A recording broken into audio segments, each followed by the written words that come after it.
Students, good morning. How are you? Okay.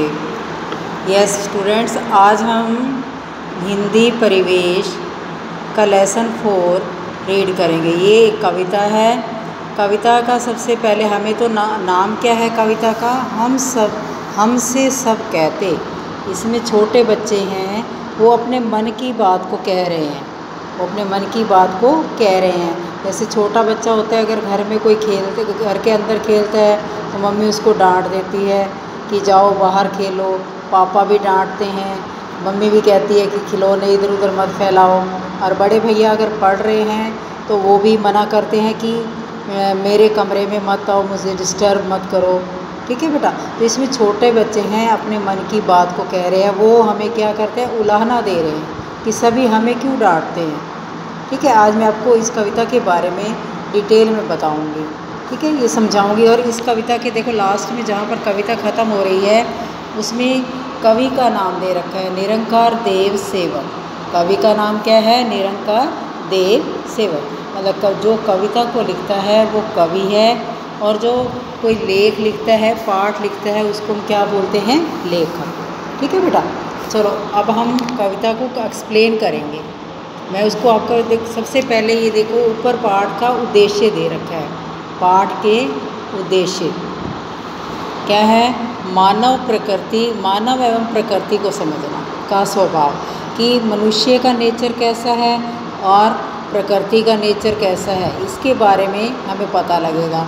और एक छोटे बच्चे के मन के भावों को समझते हैं। तर्क करना का मतलब क्या होता है? उस पर विचार विमर्श करना, बातचीत करना।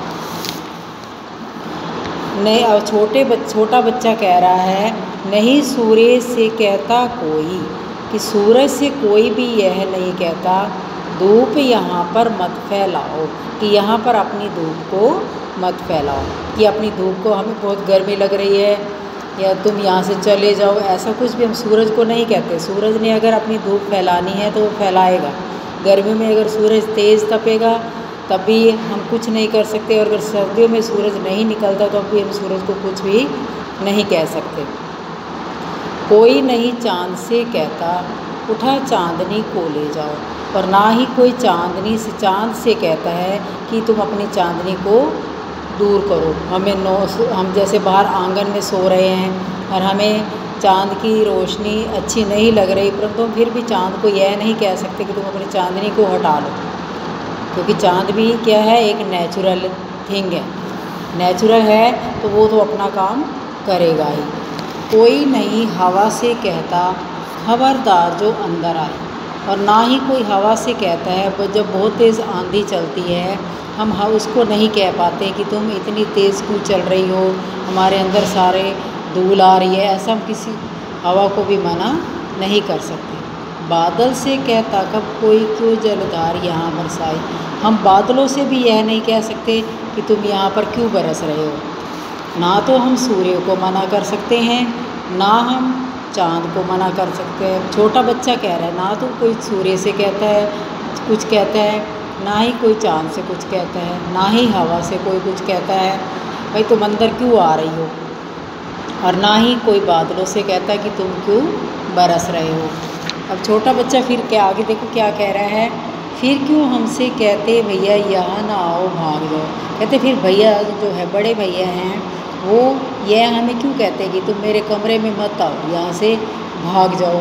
अम्मा कहती घर भर में खेल खिलौने मत फैलाओ, और मम्मी हमें यह क्यों कहती है कि पूरे घर में खिलौने मत फैलाओ। पापा कहते बाहर खेलो खबरदार जो अंदर आए, और पापा भी हमें ही डांट कर बाहर भगा देते हैं कि जाओ बाहर खेलो, खबरदार जो अंदर आए तो।